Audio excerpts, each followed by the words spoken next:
Hello, and welcome to a live recording of Guide to the Unknown. I'm Will. And I'm his big sister, Kristen. Oh my god, it's our 201st time doing this, which is outrageous. Can you believe I can it? also cheat that. Oh, However, we are obviously streaming for the first time from our temporary location, which is my dining room. That's right. Which is where my entire office is. Yep. Right now, which is wild. But William's basement was flooded, if you didn't know, during Hurricane Ida. Destroyed. Our set floated away. Yeah, thanks a lot, Ida. Yeah. But hello, Caitlin, Johanna, Brittany, Luke, Kit Kat, KB, Denavio, Yay. Andrea, Luke, Rebecca. Yes, I did see Malignant, Denavio. Kristen, you did not, right? No. And I'm very eager because I saw that Red Letter Media just put out a review of it, nice. which I'll be very excited to listen to after we record. Excellent. Kit Kat asks, is the basement at least dry? Bone dry.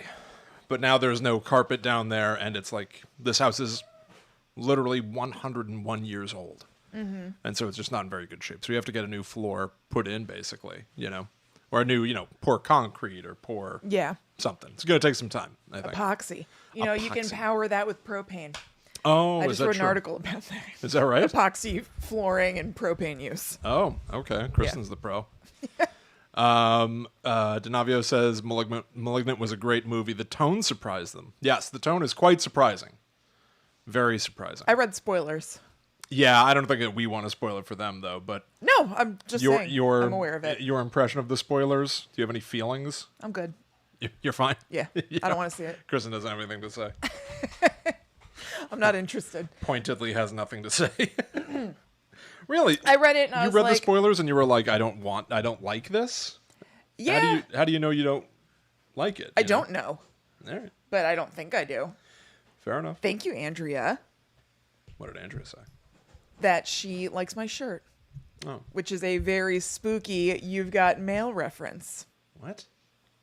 The shop around the corner is the bookstore that Meg Ryan owns, that Tom Hanks' Fox Books is trying to put out of business. Why do you have that? Because I bought it on Etsy.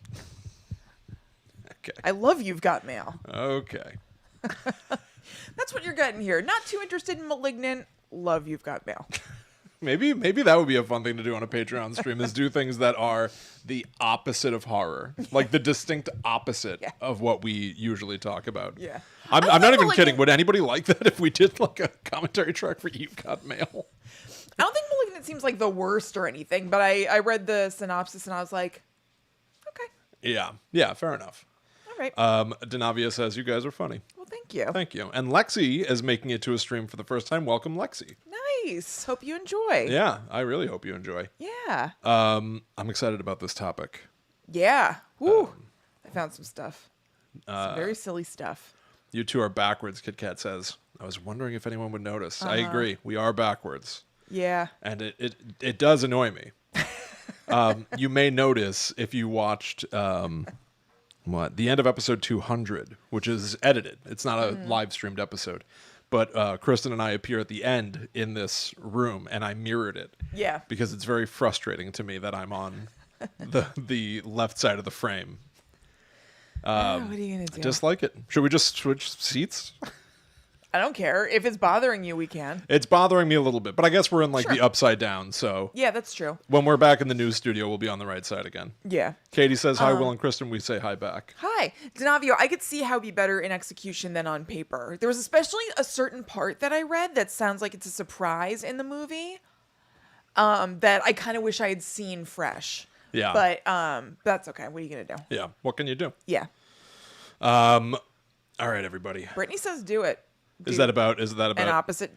Oh, I was thinking you were talking about an opposite day sort of thing, Brittany, where we talk about something that's like not horror-y at all, but maybe you're talking about us switching spots. We could cover like what women want. That's sort of supernatural. I have a whole story. It's true, and Mel Gibson is kind of horror. Oh yeah. We could review the Mel Gibson tapes. Oh God. That's pretty scary. Oh my God. Switching Switching seats. seats. Yeah, nobody wants us to do the no. That's fine. That's fine. That's fine. I wouldn't expect them to, honestly. I think it would That's be like not what they're here for. I do think it would be funny if we reviewed Oh, Okay, some people are That'd okay be with hilarious. it. Yeah, I think that would be amusing if we did, something that was just like perfectly if we did like, Alvin and the Chipmunks, Yeah. the Squeakquel. Right? I think that might. Right. Hey, Molly. May I help you? Brittany says, I'm sure I'm not the only one who would listen to you talk about anything at all. That's funny. Well, that's nice. Debbie asks, is this from the Tom Arnold studio? Yep. Yes. That's this right. is what Tom Arnold hath wrought. Look at what Tom gave us. Yeah. I was not the only person who thought that he was about to offer us I know. Some of his millions. Some help. Yeah. Tom Arnold assistance. I heard on the news actually that Joe Biden had sent Tom Arnold to New Jersey to aid in the relief, Yeah. which was very kind of him. The Tom Arnold branch of FEMA. Yeah, he did give us some relief. He was a very kind man. He did. It's true. And you know what's funny? The day after we got back from the con, I remembered, oh my God, Caitlin, if you're going to do Nancy Meyers movies, let's rank the houses featured in her films. Whew. Oh, from Michael Myers to Be Nancy happy Myers. to. Yeah.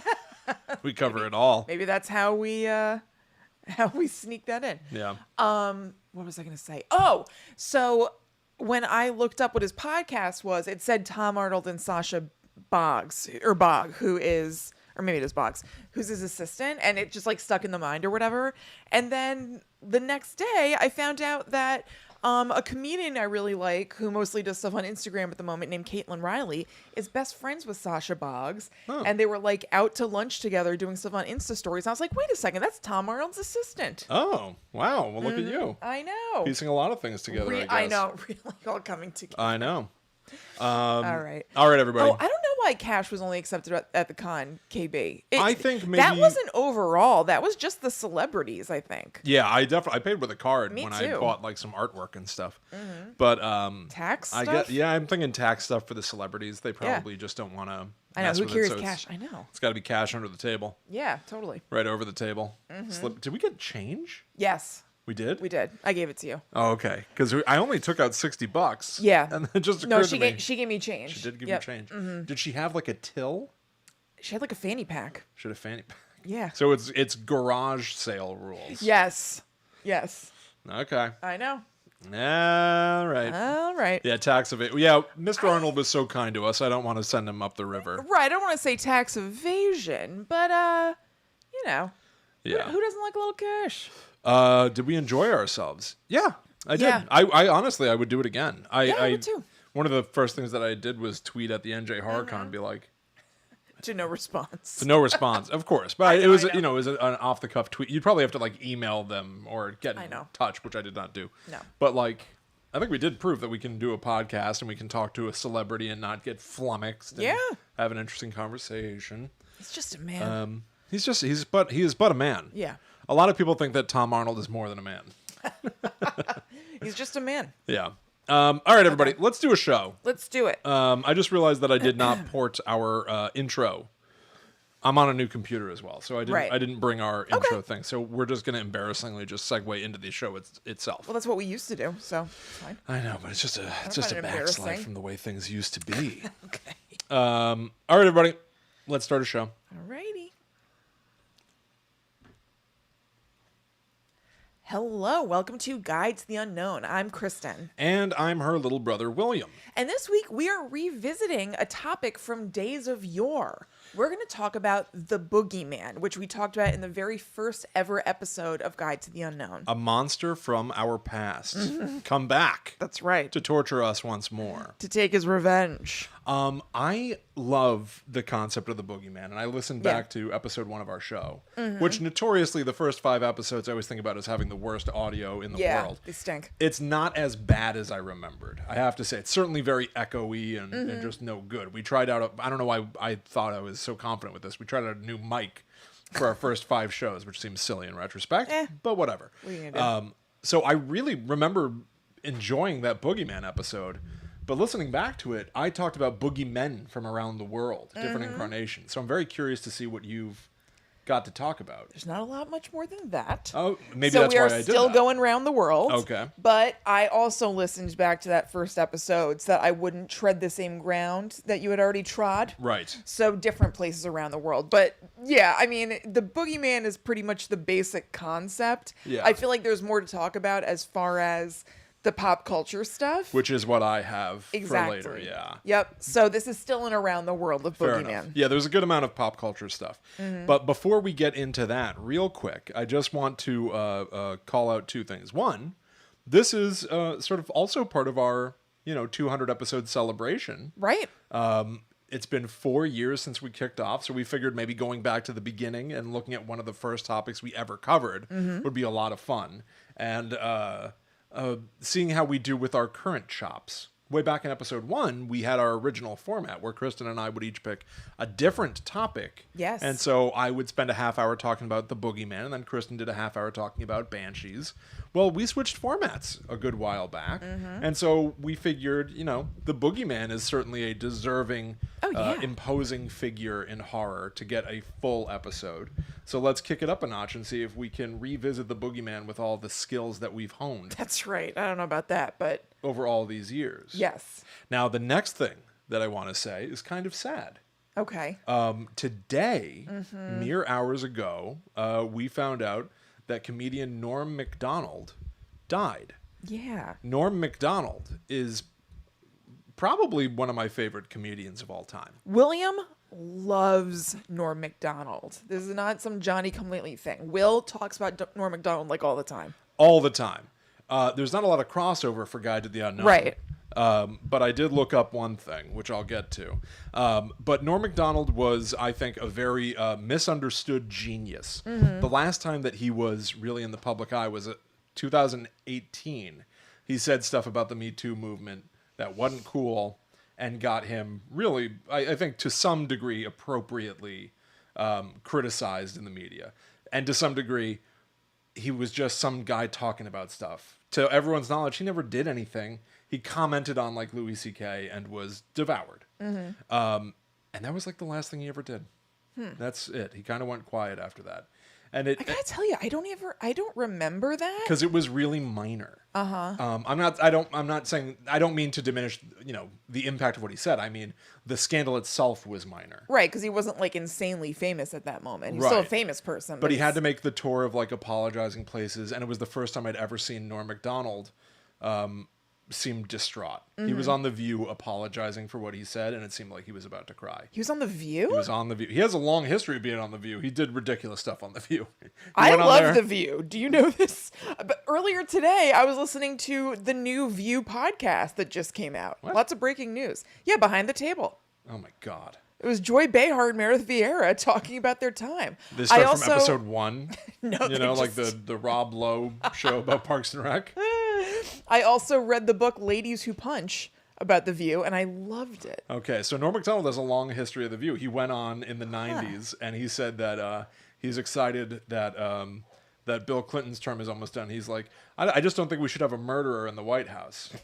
Now, he didn't know what he was talking about. He was just making stuff up. Yeah, totally. But Sherry Shepherd was like, okay, Norm, now you said you were going to behave. And like it got all tense. And it was like, what's the problem? I just don't think we should have a murderer. Don't you know this? He killed a guy. He doesn't know what he's talking about. He's so funny. He's just crazy. Yeah. He's a crazy person. But so I loved Norm Macdonald, despite all the frequently wrong things he would say. Or he seemed to be very diametrically opposed to the things that I believe, but he was one of the funniest people in the world. So in the spirit of all things, and really for me to just mythologize him and find a way to get some of the Guide to the Unknown-esque topics in the Norm Macdonald world, here's part of one of my favorite jokes of his. I'm not going to read the full thing because it's pretty hairy scary, but you should look up the full joke. I'll tell you the first part. He's pretending to read the news. He's reading he's reading a story. He goes, Albert Fish was born May 19th in New York City in 1870. He was known as the Gray Man and the Werewolf of Wisteria. He was a serial killer who slayed children and ate them. When police asked a woman to describe him, she said that he was gray in both appearance and demeanor. A very bad description. It's a very bad description. Terrible description. Yeah. It's artful, but it's not going to help the police find the guy. No. I strongly suggest I'll put the full joke in the show notes. If you know who Albert Fish is, he's a real life serial killer. Yeah. You might have some idea of how grisly it gets when Norm Macdonald continues to describe things.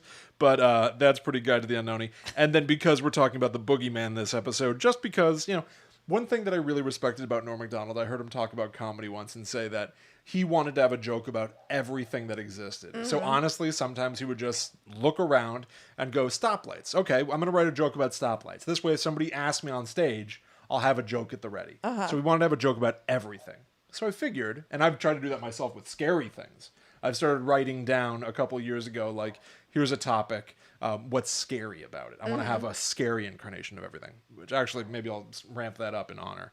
But so I Googled Norm Macdonald Boogeyman, thinking maybe you said something about the Boogeyman once. Sure. What I found was this. It's from tshirtwarrior.com. Okay. I want you to go ahead and describe this. Oh my God. What? It's baffling. Okay, it's one of those shirts that you see on Facebook that seems to be word salad based on stuff in your profile. It's like a shirt made by an algorithm. Yeah, that's what it looks like. And it says, when the boogeyman goes to sleep, he checks the closet for Norm Macdonald.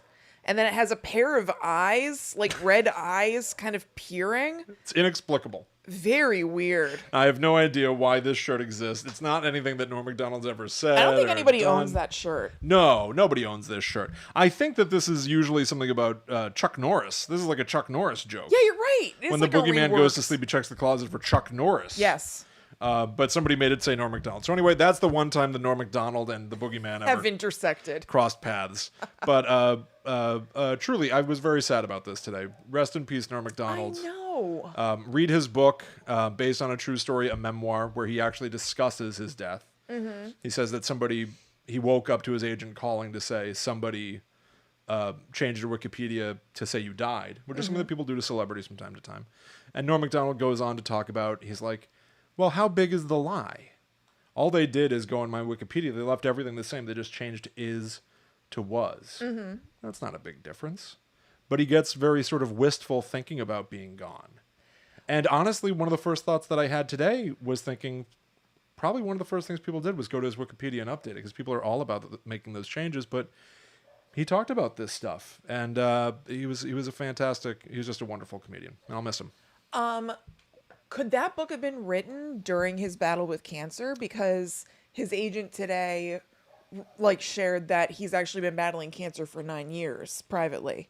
I suppose so. Could he have been particularly wistful, maybe in part because of that? It's not impossible. I will say I paid enough attention to him to know that he had spoken not. He didn't get serious very much, Norm Macdonald. But he did make references occasionally on his Twitter account, which was all about sports. He loved sports. He did reference being in pain all the time. And so I knew something was wrong.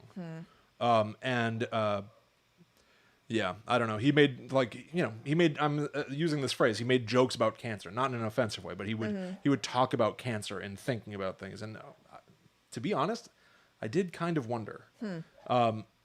But still, it was pretty upsetting to find out. I really loved Norm Macdonald. Yeah. All right, the Boogeyman. Yeah, well, honestly, I don't know how to transition. There's no transition. I just loved him, and honestly, my outlook in life and in all things is have fun, because stuff like this does happen, and so I think it's up to us to keep having a good time as much as possible. So hell yeah, the Boogeyman. Let's talk about it. Hell yeah. Okay, so as we said, we talked about this in episode 1. So I tried to not rehash what William had covered then, but I figured I'd just do a little bit of catch-up stuff because there's going to be some overlap. Possibly the first reference ever to the idea of a boogeyman had to do with the hobgoblins of England that were written about in the 1500s. They kind of bear some similarities. Okay. So it feels like that may have been the first boogeyman reference. And since then, it's kind of culturally become this shorthand for somebody lurking and being dangerous. You can kind of call anything that is being that way the boogeyman, and everybody understands it. It just means bad guy. When you think about it, because they refer to Michael Myers as the boogeyman. Sneaky, you don't know where they are, sort of bad guy. True. Yeah, that's true. Or somebody that's larger than life, because people will use boogeyman colloquially to be he's the boogeyman of this street. Yeah, and it's he's haunting the place. He's trolling around. I guess you're right. Sneaking around, a present threat that nobody knows anything about. Right. Yeah. Always mysterious. Yeah. Coincidentally, I'm reading a book right now called Chasing the Boogeyman by Richard Chismar, and it is... Yes, William? Nothing. I have nothing to say about Richard Chismar's name. Of course not. It is a work of metafiction, so it's written as though it's a true crime book, but it's a fictional novel, and it says that right from the top. Like, there's kind of a preface that, like, this is fiction, some things were inspired by my life, but this is not true, because it's written first person. I promise not to do this the whole episode. That's what Norm Macdonald's autobiography is. Yeah, I know. It's called Based on a True Story, a memoir. It is not factual. Yes. And that is one of the best things about it. I love that. And that's, honestly, that has the Richard Chismar book. That's got roots in horror. Blair Witch says it's based on a true story. Texas Chainsaw says it's based on a true story. That's a deep, rich trope. Right. I've had to keep reminding myself of that. Like, okay, this is like Blair Witch, basically, while I've been reading it. But the boogeyman in that, I'm only about halfway through. It seems to be a real serial killer. I know from the description of the book that they eventually wonder if this could be something supernatural. Okay. But at this point, they refer to this person who is kidnapping girls and killing them as the boogeyman of their town. I was going to actually, there's like a start of a chapter where he goes to a library and researches the origins and etymology of a boogeyman. And I was like, oh, I'll put that in here. It'll be a good quote. But it's just like exactly everything else that I've written. So I decided to leave it out. Yeah, fair But enough. it's a good book so far. People really like it who finished it. So maybe Cool. check it out. So there are a ton of different versions of the boogeyman story across cultures, geographics, all of that. But it seems like you can divide the intentions of the boogeyman up into 3 categories. There are boogeymen who punish misbehaving children, so just frighten them, not hurt them, but, you know, give them a little scare to get them in line. There are more violent, super scary boogeymen who are going to, like, eat the children if they do something bad. And very occasionally, there are boogeymen who are there to protect the innocent. Kind of like an avenging angel sort of vibe. Protect the innocent. Yes. I'm not aware of good guy boogeymen. I have at least one story of a good guy boogeyman here. So there's one good boogeyman. Perhaps. Okay. Yes. But Maybe that's there are enough more, for but I there to have be a one. whole category. Yeah, that's Okay. right. I didn't make up the categories. I was on the Myths and Folklore wiki, and they pointed that out. So maybe there are even It's their more. analysis. I went through and picked the most interesting stories to me. Yes. Maybe there was a good boogeyman story that didn't strike my fancy as much. The Goody Man. Yeah, the Goody Man. The description of the boogeyman varies a little bit across all these cultures, but for the most part, it's usually kind of like a shadowy entity. And if they are physical at all, beyond being just like a scary sense of something, they usually have like a masculine vibe, even though they're probably technically sexless. And they do tend to have some stuff in common looks-wise.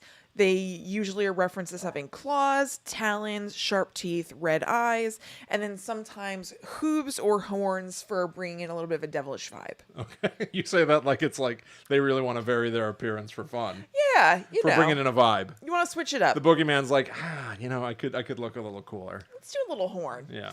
Okay, so now we're gonna bounce through the world. I'm gonna tell you about different kinds of boogeymen. Around the globe. Okay, so in Egypt, there is a name for the boogeyman which translates in English to man with burnt/skinned leg. Oh. It is a very scary story that parents tell their children when they misbehave.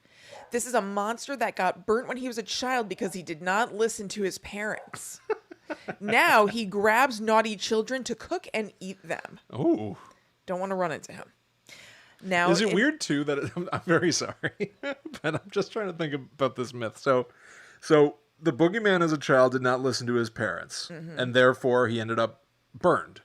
Now that's a deterrent enough. Right. Listen to me, or you might catch on fire like this boogeyman. Yes. But then that child grew up to murder children. Right. So it's like it's also the worry here should be you better listen to me because otherwise you might get injured and become a murderer. Oh, yeah. Right? Like a Like- consequence for them is that they might have to turn into that sort of thing. So kind of in this version, the boogeyman is like the Candyman. Yes, you will have to become Yeah. that which you fear. I didn't Exactly. even think about that. It's just weird to be like Farewell it's to just- the flesh. Yeah, farewell to the bees. City of right. bees. It's just funny to me, the idea of like, you might get burned, and also, by extension, you might then become a serial killer. Right. Right. It's silly. It didn't even occur to me. I was Yeah. just worried about the serial killer coming after me. Right. Not to worry about his origin story. Yeah, yeah. It's just sort of happenstance that he happened to be burned as a child for Right. not listening to his parents, but he's going to come get me now. Also, you think that boogeyman would be like, kid, I've been where you are. Yeah. Listen to your parents. Sit the kid down and talk to him. Right. In Albania, the Lubia is a rare female demon with an insatiable appetite for the flesh of children, especially girls. She has many heads from 7 to 100, depending. And like the Greek Hydra, if one is severed, then others will grow in its place. Oh, good God. So that is a lot of chomping power. Yeah. Oh, yeah, you're right. If she is specifically into eating small girls and she's got like 1,000,000 heads, you really better be good for goodness sake, because the Lubia is probably not going to miss if she comes for you. 100%. She's like a swarm of piranha, right? Yeah. She's a whole school of fish. If all of them are biting you that's a scary horror image, right? Like, Yes. all these heads sort of converging on you and devouring you. Cartoons would show you could dip a ham into some piranha-infested waters and just pull out the bone. Yeah. Picked clean. Right. Like, a little kid who's attacked by the Lubia, and then in 3 seconds flat is just They're a just skeleton. a skeleton. That's a freaky deaky idea. I know. Okay, so in Greece, there's a common translation of boogeyman, which is used by the parents to scare their children so they won't misbehave. And this creature is supposed to be some kind of cannibal that eats kids. The most used phrase about the creature is something that translates to "the bogeyman will come and eat you." Oh. Just giving you a heads up. Might come and Albert eat you. Fish said that the flesh of a child was the most toothsome dish in all of gastronomy. Ew, really? That's also part of that Norm Macdonald joke. Ew, the most toothsome. I hate the word I- toothsome, I've been first of all. honestly, I've also been using that phrase a lot You've lately. been using the word toothsome a lot. I've been thinking, I noticed. guess I've had that joke on the brain. I guess so, but you've definitely said toothsome a few times in my presence recently. I referred to something yesterday as being the most toothsome dish in all of gastronomy. Gastronomy. At least Norm Macdonald said Albert Fish said that. I don't know if Albert Fish actually did, but Norm Macdonald said he I did. bet he didn't. The most toothsome dish in all of gastronomy. When do you refer to something as being toothsome? I hate it. I don't like that word. I never use toothsome. Maybe you should I start. don't even 100% understand what it means. I think Like it just chewy? I don't know. Maybe I don't know if it has to do with like the quality of the way your teeth go. I think it just means you're gonna want to eat it. Yeah, I guess Right. so. I don't know. I'll figure it out. Okay. In Italy, there is a name that translates to the black man, meaning like the color black, for a demon that can appear as a black man or a black ghost without legs, often used by adults for scaring their children when they don't want to sleep. Interesting. I like the idea of it being without legs. Yeah, I do too. Except for then it makes me think of Slimer, which isn't the scariest ghost ever. It He would does- certainly scare me if he were to come up on me. Well, the But- gray lady from the New York Public Library at the beginning of Ghostbusters also does not have legs.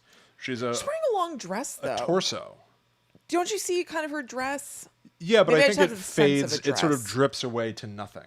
Yeah, I guess that's true. I Yeah. guess I just assume that those legs are down there. The idea of just kind of like, you can't see the division of legs in a pair of pants Yeah. that a gentleman is usually wearing. Gentlemen, yeah, is fair enough. kind of scary. Real quick, toothsome means it's something that is temptingly tasty. Okay. It's temptating.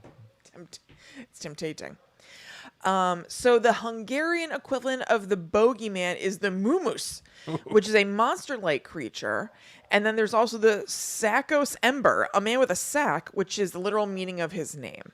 Now, the reason I'm remembering now why I even included this, 'cause I think you did talk about that already, is that a third creature in Hungary that's kind of boogeyman-esque is something known as the copper penis owl. Oh, good God. A giant owl with a copper penis. Okay. So you're not going to want to get swooped down on by that guy. Does Clunk! that have, not, Right in the head. that's how you know Doing. he's near. Yeah. How does that affect anything about his ability? You know what I mean? Like, is that just an attribute? Is that the same as saying that it's like a scarlet-breasted bird? You know? Yeah, I guess so. I'm really not sure. It's really neither here nor there, but he does have a copper penis. Right. I would think it would make it harder for him to fly. Oh, that's know? interesting. It would like weigh you down because birds' bones are hollow. I guess it's a hollow copper penis. Maybe.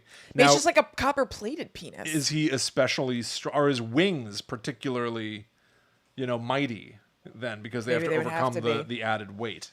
They might have to be. Yeah. Okay, this one I was delighted when I came across. The French equivalent of the boogeyman is le croque-mitaine, which means the mitten biter or the hand cruncher. Oh, no. Mitaine means mitt in an informal way. Oh. So this boogeyman bites your hands and crunches them up. Ooh. Yeah, that's scary.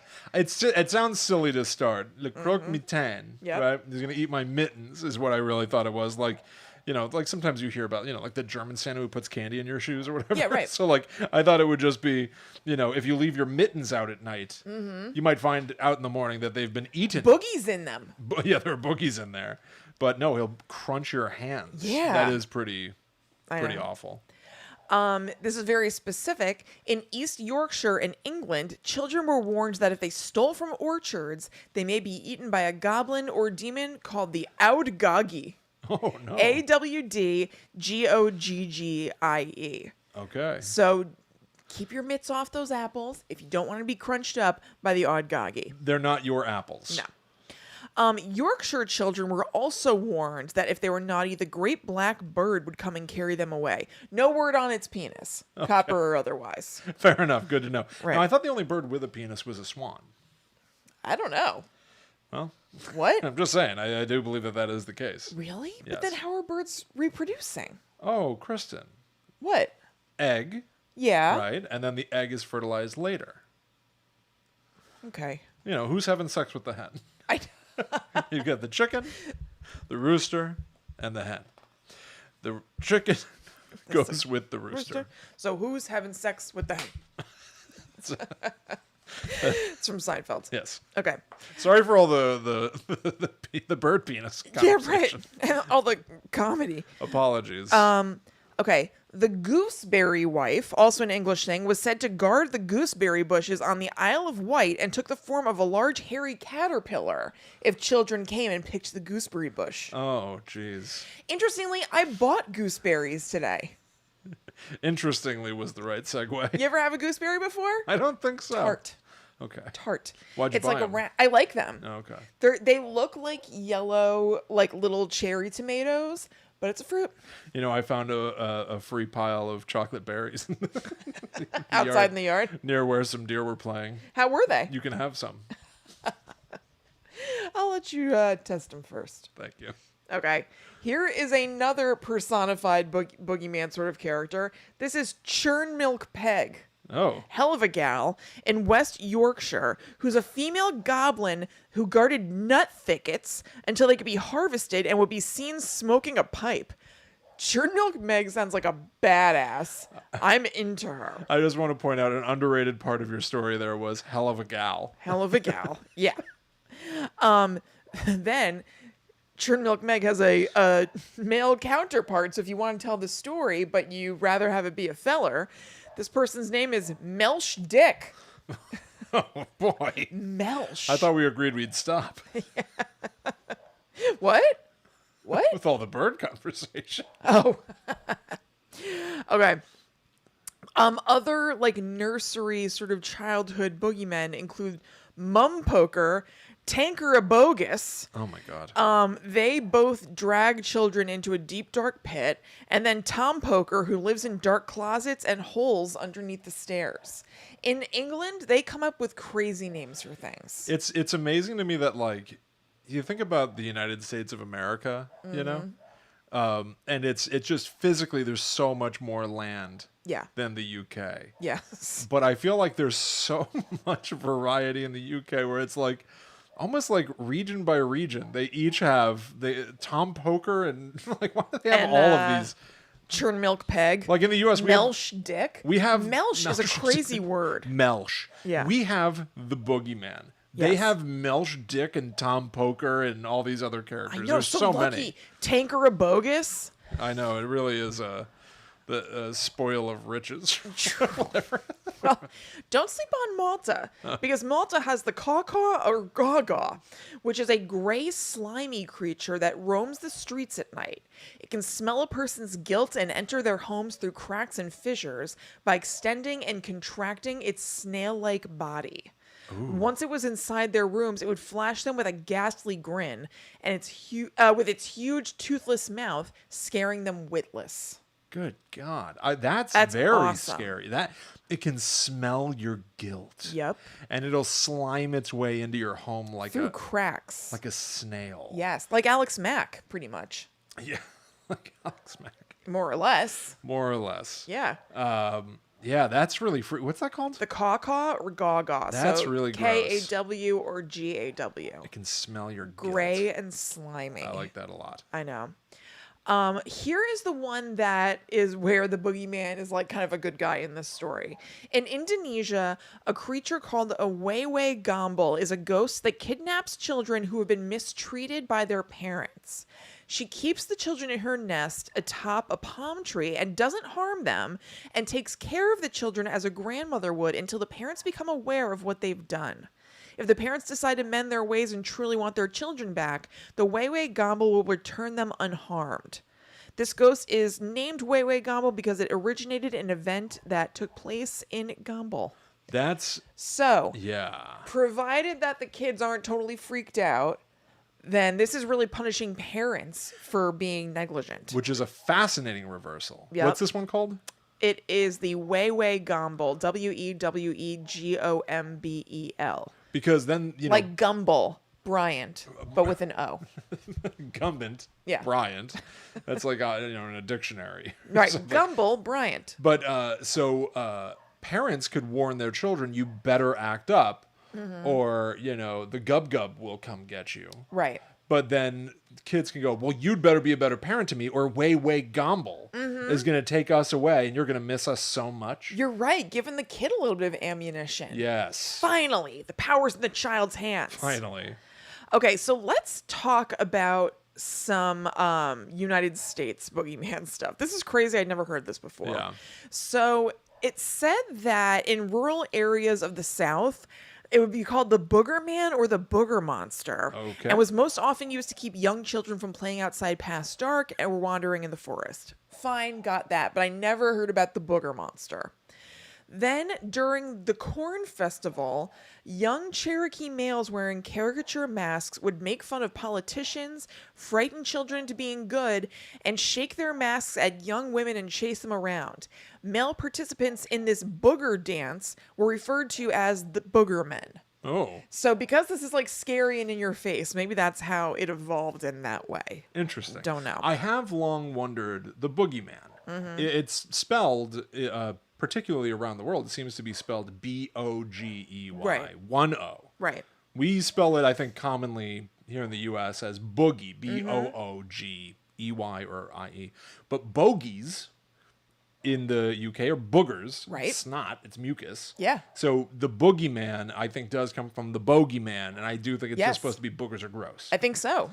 So it's just interesting. I even tried again this time to really nail that down, and I didn't get a great early etymology. Yeah. Or I mean, I think that explanation. is the case. It's just supposed to be gross, right. yucky. Yeah. Well, here's one for the booger category. Thank you. In the Pacific Northwest, he may manifest in green fog.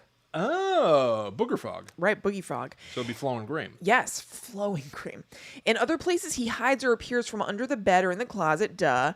In others, he is a tall figure in a black hooded cloak who puts children in a sack. Duh. Then this was a new one. It said that a wart can be transmitted to someone by the boogeyman. Have you ever heard of that before? I have not, but I may have something tangential later. Okay, cool. Here is my last thing. I thought this was pretty sweet, and again, I never heard of it. So this is an extension of the boogeyman myth.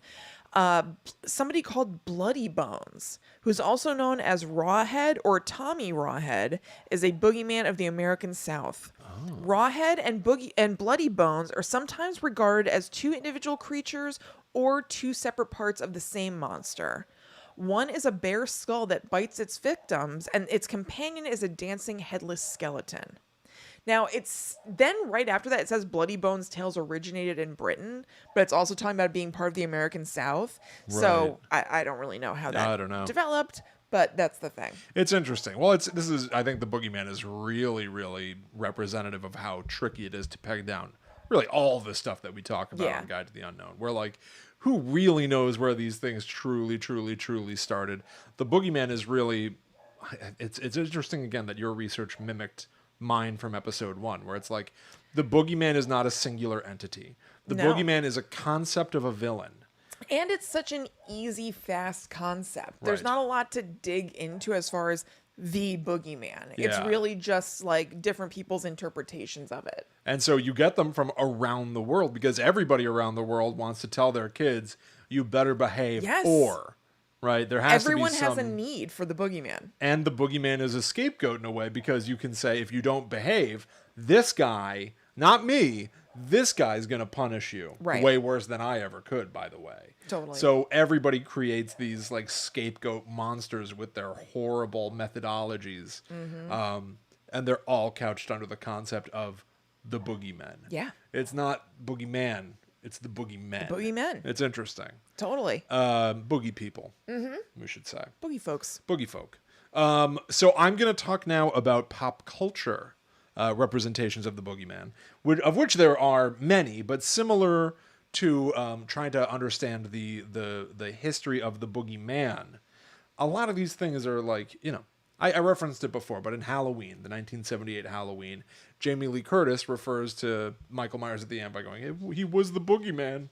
And Dr. Loomis says, "As a matter of fact, he was." I love that. It's like, well, was he? What do you mean? I know. As a No. matter of fact, he was. We've agreed throughout the movie that this was a man named Michael Myers. Right. So he's not the He's Boogeyman. of flesh and blood. Now, arguably, he's taking children away who are misbehaving, Yes. right? It's true. The classic sort of slasher rules as given to us, carried down the mountain by Randy Meeks Of course. in Scream. Chiseled onto slabs. Of course, if you drink or do drugs, if you have sex, if you say, I'll be right back, these are all punishments that will get you killed in a slasher movie. These are sins that are being punished by the gods. Right.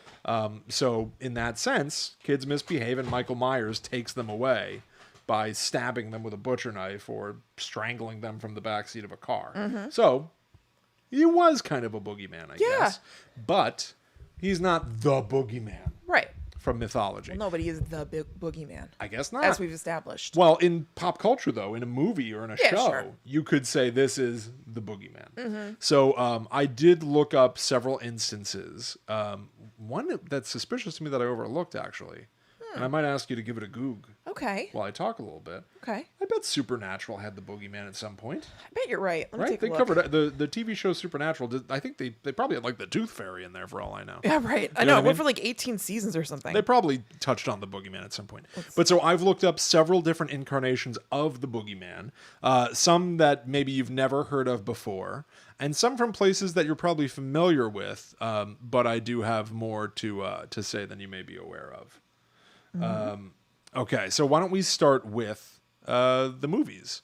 There is a movie, and I think I touched on a series of movies called The Boogeyman in our episode 1. That was from like 2005 and was kind of, junky. Yeah. But there's a 1980 quote-unquote slasher called Boogeyman, which I watched it for this show, could not be more influenced by Halloween.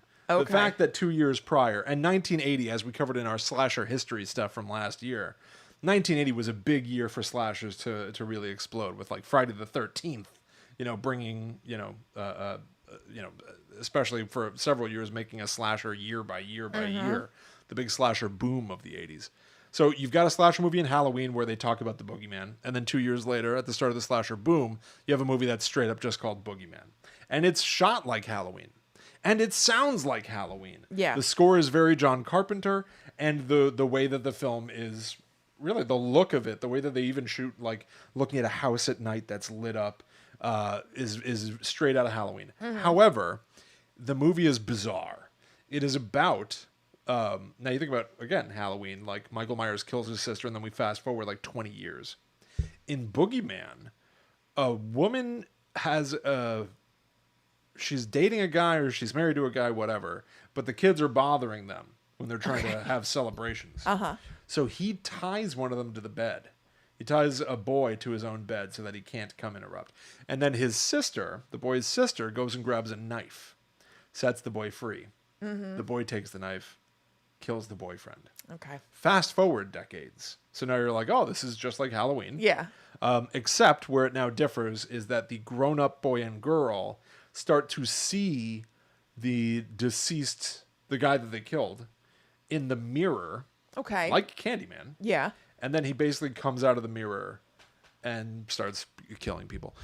It is. Weird. I was sort of hoping that I would discover a forgotten gem. I don't think that's quite the case. Yeah. At the end of the movie, they decided to throw the mirror down the well, and that fixes everything. Oh, okay. The best part of the movie is this guy possesses the now adult girl from the time that they killed him. Yeah. And she's making dinner, and somebody walks in, and they're like, "What are you doing?" She's making dinner, and they go, "Nick and Judy are dead." And she goes, "Then there will only be 4 of us for dinner. That's good." Oh, It's okay. like, I kind of enjoyed that. All right. So that's Boogeyman. There were 2 sequels to Boogeyman that evidently just reuse footage from Boogeyman. So they're supposed to be terrible. Well, what I found out by giving a goog to Supernatural is that Eric Kripke, who's the showrunner of Supernatural, worked on a Boogeyman movie in 2005. Yes. That he did not like. And so the way that Supernatural addresses the Boogeyman at all is an episode where there's an actress who's in a movie about the Boogeyman. And it's kind of a send-up of that movie because he wasn't happy with it. Oh, that's interesting. So there's that. And that episode is called Hollywood Babylon. And then they also have an episode about a rawhead, which I just mentioned. Yes. And that's a Boogeyman thing. Yeah. So I'm sure they reference the Boogeyman here and there, but as far as like a main Boogeyman plot, with a quick Google, those seem like the 2 main things. That's pretty interesting. Yeah. And that's a good way of handling it, too. Now, I did rewatch some footage from Boogeyman. Yeah. And it was terrible. The Okay. 2005 one. Yeah. Now, the 2005 Boogeyman also has 2 sequels, Boogeyman 2 and 3. Okay. Which feature Tobin Bell. Oh. Which you would Is think he would the be Boogeyman? more promising. I don't think so. I'm not sure. Believe it or not, I didn't spend much time on the 2005 series of Boogeyman movies, favoring instead things like this. There's a 1999 Disney Channel movie Okay. called Don't Look Under the Bed. All right. The Boogeyman is attacking kids. It seemed it's one of those movies where like it's clearly for children, so it's got like wacky sound effects. Yeah. Which I don't think kids even like. I feel like they must, because they've been doing that forever. So there must be a reason. I remember even I was annoyed by that stuff as a kid. I don't remember. So like somebody knocks you off your feet and then they have that stock sound effect of like whoop, Yeah, yeah. and it's just like bonk. I never related to that. I never liked that even as a child.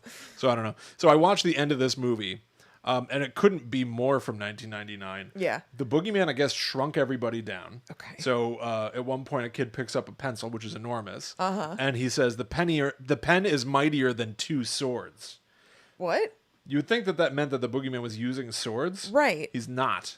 So just theoretically, the pen is mightier than 2 swords? Correct. Because it's so big? Correct. Okay. But the Boogeyman was using elongated fingernails he'd given himself, which defeated the... Okay, so I guess... And then the kid goes, but I guess it's not stronger than fingernails. So just horrible.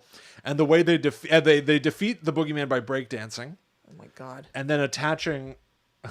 Why? Because it's such joy or something? I guess. I don't know. It made me like think of... Boggart rules? Oh, maybe. It made me think of in Hook, when they make those guns where like a chicken lays eggs and then the gun fires the eggs. That's how they defeat Captain Hook. And it's just like the ways that like entertainment tried to like find a way to empower children God. in the 90s was just, it was So funny. pandering and frequently made me feel ill. It just didn't seem Hook right. did make me feel a little sick. Hook is a sickening. It's a sick movie. Gross. It's a sick movie. When they're doing that food fight, looks disgusting. Bangarang. What is this food? They're just eating frosting. They're definitely eating like shaving cream Yeah. with food coloring. It's not nutrition. No, absolutely Those not. children are not well. No, they're malnutrition. So Or what would you say? They're malnourished. malnourished. So at the end of Don't Look Under the Bed, They're probably hallucinating this whole thing because they're so malnourished. probably. Yeah, we're Yes. probably just seeing a malnourished child's fever dream. Last moments. Yeah, exactly. Yeah. This movie is sick. It's a sick movie for Yeah. sick people. That's why they gave Julia Roberts that haircut in that movie. Didn't she have... She had like a mental breakdown on that movie. Oh, that kind of rings a bell. I don't know. And Michael Jackson wanted to play Yeah, Peter of course Pan he in it. did. Yeah. Anyway. Yeah. So in Don't Look Under the Bed, the ultimate way that they stop the boogeyman is they attach jumper cables to his hands. Okay. And it ages him. What? What He is goes, with this? he goes, I'm getting old. I'm getting so old. And his face morphs. And now the boogeyman is played by an elderly woman who then So says... it's like when you find out that Darth Vader's a little Eggman? A little bit. It looks like a hard-boiled egg in one of those egg cups. Yeah. Looks like somebody cracked his head with a spoon. Yes. And then the old lady says, I've even forgotten how to rhyme anymore. So they've turned the boogeyman into This sounds terrible. a pitiable, sad Yeah. old woman. It's bizarre, but Sounds bad. they celebrate. They're very happy. John Wick from 2017. Yeah. Keanu Reeves. In the underworld of assassins, he is known as Baba Yaga. Yes. Which in the film they translate to be Boogeyman. But here I have from Screen Rant, if John Wick's nickname was truly referential to the Boogeyman, he would be called Babé. The term translates to a boogeyman, not a particular individual, but one of many. Surely John Wick is a deadly assassin feared by many, but he is not the only one. Therefore, Babé is much more fitting for his character over Baba Yaga. He does not share a single similarity with the Russian mythic witch. He is not malevolent, nor does he seek to harm the innocent. On the contrary, he wants revenge on those who have done wrong.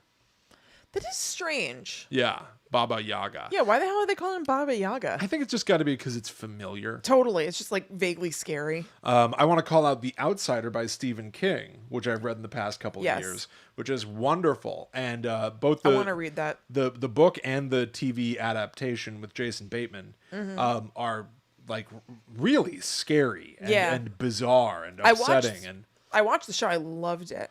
In episode 1 of Guide to the Unknown, one of the versions of the boogeyman that I talked about was the kuka. Yes. And in The Outsider, they really it's about police officers having to go like, none of the evidence adds up. I guess the kuka's real. Unless you accept that this is supernatural. Mm-hmm. And they it's like the whole book is them being like, but I can't allow myself to believe in the paranormal. Yeah. And until a character, Holly Gibney, starts talking about myth and folklore and brings up the kuka. Mm-hmm. So I don't want to say anything more about it. Maybe we'll do like a deep dive on it someday when Kristen's either read or watched the show. No, I did watch the show. Oh, you I did? loved it. Okay. then maybe Yeah, we'll have but to I do- want to read the book. Yeah. I have it. That at would be a home. lot of fun to talk about. Yeah. I loved The Outsider. I struggled to get into it at the start. It's humongous. It's humongous, and on like page 2, there's a character whose last name is Ritz. Uh-huh. And he tells somebody that he... What are you, a cracker? Yes. He goes like, that's what the kids used to call me, Ritz Cracker. I couldn't take it anymore. And I slammed the book shut. It's like, nobody can't talks do like this. this. I just can't read this book. But I'm glad I swallowed my pride. It's fantastic. There's a movie I've never heard about before called Kukui, The Boogeyman from 2018. I couldn't find this movie anywhere. There's a Weird. trailer online. That's really about it. Huh. Now, I was curious about it. It looks almost like a Conjuring level supernatural horror movie. What do you mean Conjuring level? Like you think it came out about that time when people Yeah. were trying to kind of make Conjuring-esque movies? Exactly. It Gotcha. seemed like it was in vogue Yeah. with the Conjuring series. But I do just want to say that the thumbnail for the Kukui, the Boogeyman movie is, I don't know. It's an image that I'd like you to hold on to because I think it's going to be clearer when I talk about my next pop culture event. Okay. That I think people just started to accept this is what the Boogeyman looks like. Okay. Giant, like he's got like red eyes, a fairly big pointy nose, but the big thing is huge red lips and snaggly teeth. Yes. Okay. Not just snaggly, like huge, Fangs. like fangs all the way across. So let's talk about a version of the Boogeyman that I think maybe inadvertently influenced the way that people depict the Boogeyman. Okay. the cartoon show The Real Ghostbusters, based on Ghostbusters. So this is a show where, you know, I never really got into it. I didn't watch it much as a kid. I remember they did a lot of things on this show where, like, the ghosts would just talk like old gangsters or be silly or do slapstick. Yeah. It's like, let the Ghostbusters be funny. I didn't really watch it either. Yeah, it just wasn't really my thing. But I looked into it for a very unexpected reason. So I bought on Amazon Tobin's Spirit Guide, which is what Egon Spengler and Ray Stantz cite in Ghostbusters cool. as, like, containing information about Gozer. That's like where they find out about Ivo Shandor and stuff like that from the first movie. So I was curious a while ago to pick up Tobin's Spirit Guide, and then I finally bought it. Embarrassingly, Allie saw it in my cart and went, "How long has this been sitting there? Are you going to buy it?" Or so I hit purchase. Yeah. So I didn't buy it for this episode, but it arrived just a few days ago, and one of the first pages that I opened up to was the Boogeyman. Cool. Which is pretty fun. That's awesome. And so it sent me down a rabbit hole of learning about the Ghostbusters version of the Boogeyman. Oh, cool. Which is a big, yeah, pointy nose, huge, shiny lips. I would say very goblin-esque. Fangs, very goblin-esque. Yeah, 100%. But I think that it really sort of influenced other depictions of the Boogeyman that I have seen. You think this book did? No. This book is I should hold it up maybe for the camera. This incarnation of the Boogeyman is just an artist's for this book's interpretation of what the cartoon show already had. Right. Oh, okay. In 1986. Yeah. So in this episode of The Real Ghostbusters from 1986, a pair of kids say that they saw the Boogeyman in their closet, and they asked the Ghostbusters to check it out. They did not tell their parents that they were calling the Ghostbusters, which is funny. So the Boogeyman appears from the closet, and he's like 10 feet tall. About half of that height is just his head alone. He's got an enormous dome. Yeah. And one of the first things that he does when he sees the Ghostbusters is he looks at Egon specifically and goes, "I remember you." Ooh, that's cool. I like that. So it turns out that Egon, in his childhood, was terrorized by the Boogeyman. And this is backstory that he tells to the other guys. That's cool. And because he was tortured by the Boogeyman as a kid, he goes on to say, "He's the reason I started investigating the supernatural. I wanted to find a way to stop him." So it's effectively fun backstory. Egon's origin for becoming a Ghostbuster is the Boogeyman himself. Yeah. The Boogeyman is not a ghost, so they can't defeat him with their proton packs. They have to find another way. And Winston, reading about the Boogeyman in a book that they don't cite, but I have to imagine is Tobin's Spirit Guide, references that the Boogeyman is said to feed off of the fear of children. So the more he scares the kids, the more he eats, which is very much like It. Yeah, totally. Which it's like would have been out around this time. They decide to find a way to summon the Boogeyman and throw, quote, a ghost bomb that Egon has developed recently at him to maybe trap him inside his realm. And he goes, "Unfortunately, not every child's closet leads to the Boogeyman." Or fortunately. I know, I was going to say, that's almost like a very Egon thing to say, to be like, if only... Right. It'd be so interesting and cool. And convenient. Yeah. Right? So basically they set up a sting operation. They go and rent an apartment. Okay. Which is like rat infested and crappy. But then they're like, "Well, take it." Yeah. Because this closet happens to be connected to the Boogeyman's realm. Egon uses his PKE meter. But in order to lure him out, they need a child sleeping in the bed. So they turn to Ray, Dan Aykroyd's character. And he's like, "Oh no." Cut to, he's sleeping in bed with a teddy bear. And when the Boogeyman comes in, he goes, "Well, this is a rather large toddler." And then Ray throws back the covers, and he's got a proton beam in there with him, proton wand or whatever they call it, proton pack. And he goes, "Freeze, Ghostbusters!" Which I'm like, they're not the cops. Yeah. This is truly. You don't want him to freeze. No. You just want to like capture him. This truly is a sting operation. Right. You know, they had to set up circumstances to lure the Boogeyman to them. Yeah. Anyway, so they chase the Boogeyman into his realm. And it is an MC Escher up is down, you know, left is right. They they chase him down a Mobius strip at one point. It's like a trippy place without physics. And in it, it's all just doors that lead to countless children, which is just Monsters, Inc. You know? Yeah. A world of doors that lead into children's rooms. Eventually, Egon himself must face off with the Boogeyman to buy time for their bombs to get set. He refuses to let him get away this time, Kristen. Also, the kids who called the Ghostbusters in the first place run into the Boogeyman's land to help. How did they know? I don't know. And then they set off the bomb, and then Egon says the Boogeyman's realm has been closed off. But not for good. Mission accomplished. Oh. He will return. Okay.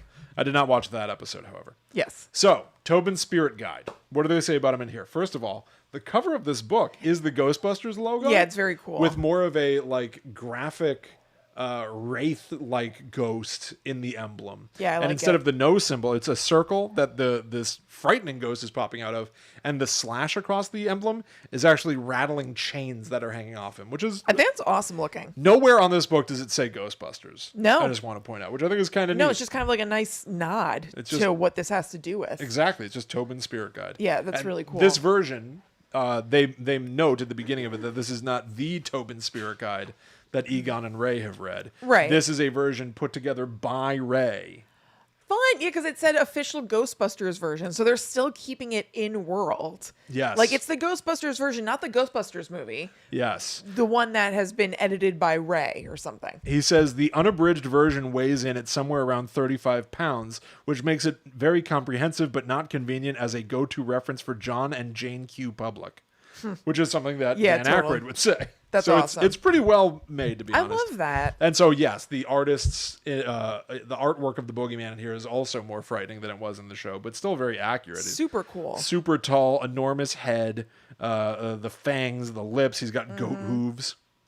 So they make a point in this book of giving some origin to the Boogeyman, which I thought was interesting. They say in Europe and parts of Russia, folklore claims that the first true Boogeyman was a monk driven insane by the bad behavior of local village children. That's cool. He was so intent on correcting this behavior that he made a deal with the devil in exchange for his soul and the regular sacrifice of the naughtiest of children. This monk, Rodafiri, which is an anagram for the word horrified, Okay. was given a cloak of invisibility and transformative features. He would appear to children as whatever frightened them the most. Okay. Now, I Googled the name Rodafiri, anagram for horrified. Yeah. Because I'm thinking that this is even in the world of Ghostbusters meant to be. Was he really named Rodafiri, or is this the story? Yeah. That people just tell. Googling Rodafiri just brought me more to Ghostbusters stuff. Brought me to a Ghostbusters wiki, where some of the origin was made more clear. They say the worst children were eaten whole by him, but in reality, the naughtiest child was sacrificed to the devil as part of the deal. So, the Boogeyman could eat most of the kids, but whoever was the worst had to be sacrificed. The Wikipedia, the Ghostbusters Wikipedia, I should say, also implies that Rodafiri and the Boogeyman from the cartoon show might be separate. Or So that's kind of like one of the things that I said, where it was like two halves of a whole or just separate. Correct. That is one of the things that made me think of. And that maybe, the Boogeymen all came from a single entity. Yeah. Almost like there was a Boogeyman, but then he was split into all these. Right. Everything you talked about, everything I talked about in episode 1, Rodafiri and the cartoon Boogeyman I just talked about. It fits into the Rodafiri theory. Yes. The Rodafiri theory. Yeah. Now, here's another huge info dump from the Ghostbusters wiki, a big enlightening fact. They say, quote, based on his wardrobe, it is possible that the Boogeyman enjoys partying. What's his wardrobe? He's wearing like a Hawaiian shirt. I guess I don't know. I guess I should have double checked. No, it's just like a jacket. Oh, yeah. I don't think this would suggest that he loves partying particularly. I guess it's maybe a long-tailed coat.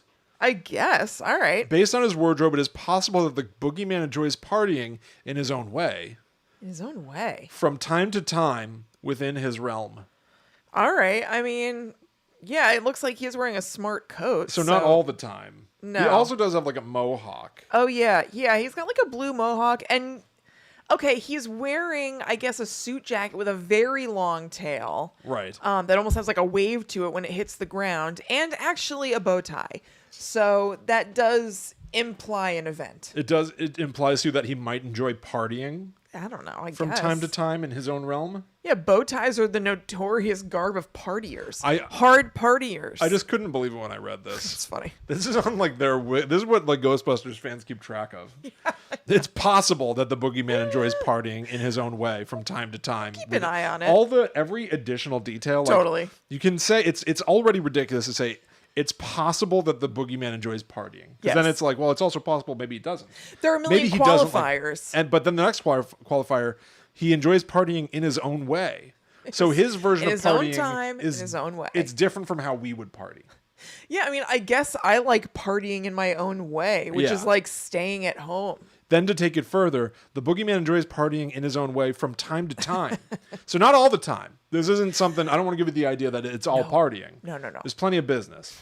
But from time to time he parties. It's ridiculous. Just like every additional Yeah. clause is insane. It makes it weirder and weirder. Totally. All right, now the last boogeyman I have to tell you about is something I had no idea about. Okay. And this is something that I usually wouldn't even bother talking about. Okay. However, I found it and it is It's calling to you. shocking. Shocking. There is a wrestler Called the Boogeyman. called the Boogeyman. I mean, I guess there's like the Undertaker and stuff. This is and maybe we'll have to look into the Undertaker. This is, I gotta say, this has to be weirder than the Undertaker. So, the Boogeyman, when he first appeared, would recite a modified version of the chant 1-2 Freddy's coming for you Okay. from A Nightmare on Elm Street before smashing an oversized alarm clock on his own head. Okay. Now, I tried to find this version, I couldn't, but what I did find, I watched a bunch of clips where the first one I saw was John Cena opening a door, and this guy's just in there. And he's a big, buff dude. His face is painted red and black. And he's holding a huge alarm clock. And he's going, London Bridge is falling down. And John Cena starts to close the door. And peeks back inside. And he's still going. He goes, my fair lady. And smashes the clock on his head and goes, I'm coming to get you.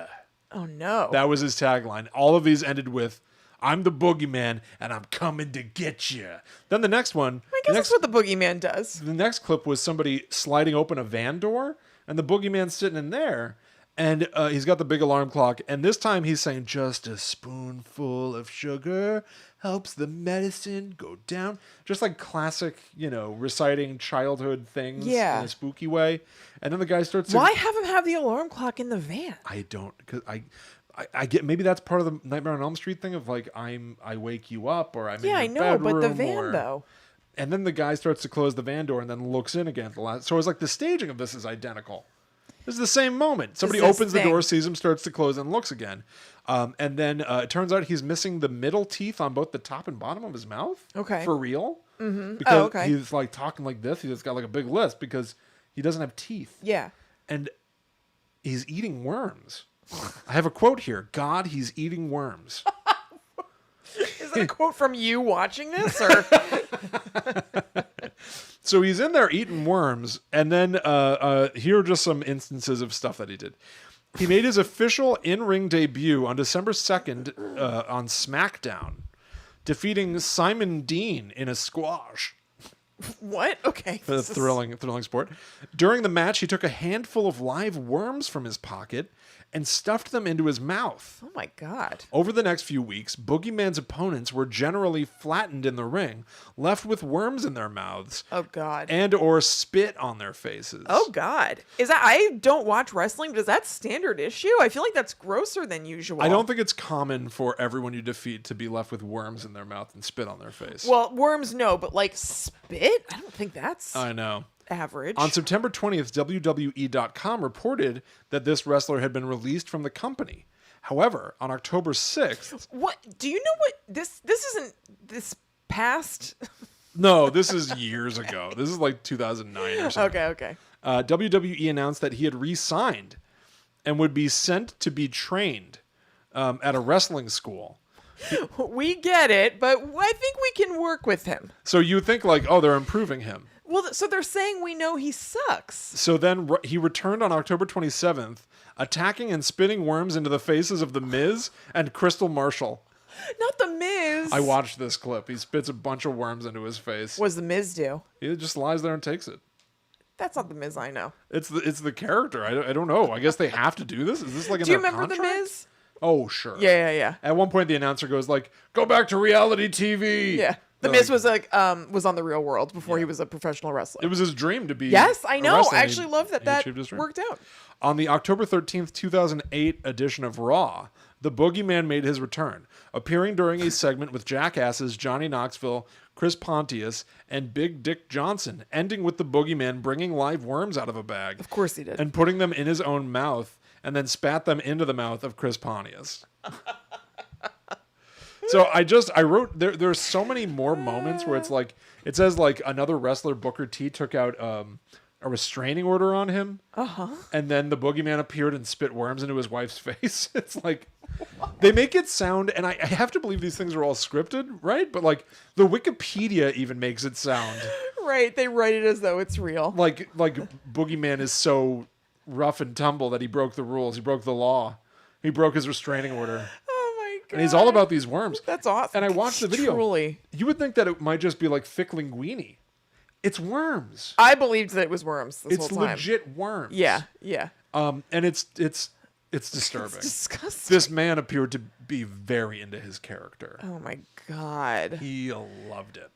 It's kind of grosser to me that the worms had like plenty of space to wiggle in where he didn't have his teeth in the He front. had no teeth. He eventually That got almost makes it sound like he like removed his teeth so he could like have a worm- more efficient wormhole. a worm jamboree. Yeah. The worms crawl and the worms crawl out. Right. Oh god. Worms on your gums. He eventually Directly on your got gums. his grill fix. He eventually got teeth. And I think that for the character, they just made them Maybe all he was like, I don't yellow. like them. Oh. Yeah, I don't know. And then I looked at his Wikipedia and it was like, he left the company. Did he leave the company? I don't know. I can't tell. They publicly acknowledge that he's not a good wrestler. But I think that they're doing it for the spectacle of it because they say Yeah, I guess he's been released from right. the company. I forget. Yeah. On September 20th, they said he'd been released from the company. However, on October 6th, they announced he'd been re-signed. So that's 16 days. That's 2 weeks later. Yeah, and they said he'd no, be you're sent right, to be you're right. trained. So they make an announcement. I We're see now. gonna rehabilitate Yeah, him. they're like, we get it. The worms aren't cool. You shouldn't be spitting worms I at understand. people. I understand. So we're sending him to be trained with Booker T in Houston, Texas. Then he returned on October 27th, so that's just a few weeks later. Right. And he spit worms into the face of The Miz and Kristen Marshall, 2 people. So he showed right back up and did the same thing again. I don't know why you're teaching me. I'm just going to spit worms in their faces. It didn't take. You know who I am. The training didn't take. I'm the guy who spits worms in people's faces. That is so funny. So that's the Boogeyman. He's real. That's the Boogeyman. Yeah. He's real. Now I did read that ever since he left the company, he's now like a personal trainer and he teaches people yoga. Okay. So maybe there's a kinder, sweeter Boogeyman out there. I don't know Absolutely. if there might be Look. some worm play at the end of your yoga session. I don't know. But that's the Boogeyman. He's real. He's real and he's out there. He's out there. Oh, well, thank you guys so much for listening and or watching. We hope you enjoyed it. If you would like to support our show and get a lot more Guides to the Unknown, go to patreon.com/GTTUpod. If you donate $4 or more per month over there, we have a monthly bonus episode that comes out on the 13th each month. There's a Discord full of people talking every day, all day. It's awesome and I love it so much. And then there are also other random bonuses. Like we have commentary tracks for all of the Scream movies. We'll sometimes just put up kind of extras over there. It's really, really awesome and it helps us so much. So thank you to all of our existing patrons. It's a huge help to us, and it's a bunch of fun stuff for you that otherwise you're not going to get on the main feed over here. Yeah, I mean, just the bonus episodes alone, there are 25 of them. So that's 25 plus hours of stuff that you haven't heard. And that's without things that we don't even count as bonus episodes. And there's a lot of that too. That's right. And actually, I mean, talk about the Boogeyman. Our 25th exclusive episode is out Yes. on patreon.com/GTTUpod, where Kristen and I talk about the brand new Candyman movie, Candyman 2021, the revival reboot, Yeah. whatever. Kristen and I spoke at length about our feelings about the movie, discussed the plot, talked about everything. So if that's your bag and you want more Boogeyman type stuff, hop over there. Yeah. And maybe we'll have some more Candyman on the feed real soon. That's right. You can also go to gttupod.com to find everything we got online. You'll get links to our merch store, our private Facebook group, ways to contact us, info about advertising, all kinds of stuff. Yeah, so go check that out, everybody. And if you want to follow us, we're also online. That's right. I'm at Chillin' Kristen. I am at The Myth Traveler. So thank you so much for taking a trip around the globe with us once more and traveling through the TV Yes. to find all these weird pop culture boogeymen. We'll be back next week for one of the most timely cinematic foes in recent memory. But until that time comes, we must travel. Back to the netherworld. Back to the boogeyman. Go we. Meaning we're returning to the boogeyman now? I think we already did. We have to start all over now? Yes. Do you think that... Roll tape. you Go know, again. Like kids who are like afraid of the boogeyman and then they see the wrestler eating worms and stuff. They're like, he's real. He's real. My Where parents... it's like, ew. This is what my parents warned me about. He's going to spit worms in my face. Or do they laugh because little kids like gross stuff a lot? So they're like, ew. But they love it. Ew. What are we talking about next week? I don't remember. What are we talking about? A timely bad guy? Candyman. Oh, okay. Yeah. Yeah. We're talking about the man himself, the man of the hour. Yes. The candy man of the hour. That's right. Hello, everybody. I hope you enjoyed it. Hi. Hi. Um, Audiobooks are a good idea when it comes to Stephen King. I get that. yeah. Maybe I'll try the Outsider audiobook. You should. I would, honestly. Did you listen to it on audiobook? Yeah. Okay. Yep. Read by not Billy Porter and not Bill Post. Okay. He's from Armageddon. Bill Pullman? No. Not Armageddon. Yes, Armageddon. Okay. He's also from Halloween 2018. He played that nice cop. Is it William Hurd? No. I don't know. It's not any of these people. Okay. Well, I'll find Now, out. guess who it is? The Oogie Boogie Man. Oh, yeah. Okay, that's cool. Oogie Boogie Man. That's true. He is Yeah. the Boogeyman. Yeah, I forgot about the Oogie Boogie Man. I guess yeah. Yeah. Well, the Oogie Boogie Man exists. Yeah, he's out there too. He's out there too. So Whatever. I'm glad that airtime got taken up by the Boogeyman wrestler. Right. Honestly, Excellent. it's insane. You should look. I might show you some clips. They're God. absurd. They're really something. I mean, I don't know how to. I don't know if I can make it more clear. No, I understand. Let me see. The Boogeyman wrestler. All right, let's take a look at this guy. I gotta see him. I gotta have him. You gotta look at this man. What do we got here? Boogeyman. Okay. All right.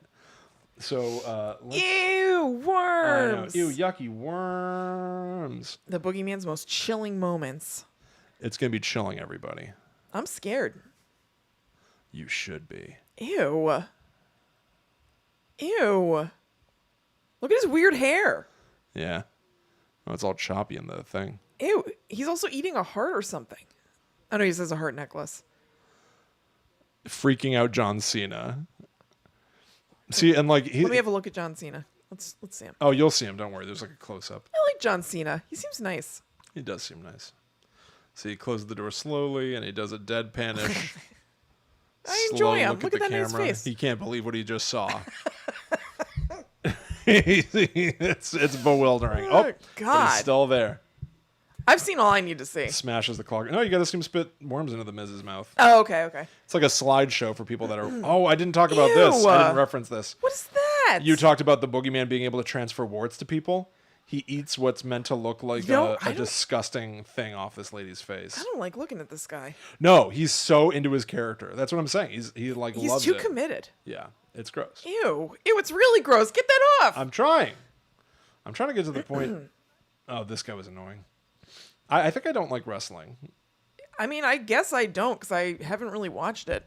Where does he? I don't this seem Booker T, interested. They're haunted by the Boogeyman. Okay. Here we go. I'm pretty sure. Yeah, Miz gets a mouthful. Oh, no. There you go. No, Miz. See, and they're real worms. You can see Yeah. them wriggling. Ew. That ain't lo mein. Good one. Thank you. Gross. Oh, Miz. See, and he just looks distraught. Yeah. And he's still chewing. He's still eating them. Oh, he puts This more is in. so gross. It's disgusting. Man, I mean, I knew it was going to be gross anyway. Gobbleddyspooker. Well, but the gobbledygooker seeing it- was a real wrestler. Really? He dressed like a turkey. It sucked. Oh, my God. I'm telling you, I think I don't like wrestling. Yeah, I guess my not. my Twitter is full of people praising wrestling. I do know some people who like wrestling. KB got it. Read by Will Patton, the Outsider Oh, okay. audiobook. Okay. Thank you very much. See, not Bill Pullman, I told you. But I was close. Same initials, basically. KB says that John Cena is constantly in their hometown because he has family there. Oh, tell him we say hi. Nice. Tell him we said hello. I like him. Yeah. I'm always happy to see him when he shows up. I like him. So, yeah, that's it. Yeah. Oh, the Outsider audiobook. It's great. Will Patton does a great job. His read of one of the characters, Holly Gibney, I find to be very grating in that book. Well, that's not good. She's like a main character. Yeah. Yeah. All right. But the book is fantastic. You should read it and we should talk about it. I love it. Yeah. All right, everybody. All right, gang. I think that's going to do it for us. Yeah. I knew an old lady who had a John Cena action That's a really figure, good says story. Kit Kat. That's great.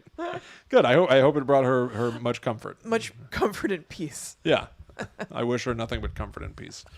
All right, everybody. All right. Hope you had fun. Yeah. We'll definitely see you soon. Keep your eyes peeled for Patreon. We got some fun stuff that we've been working on, to be honest. We have that to go. nobody's heard about.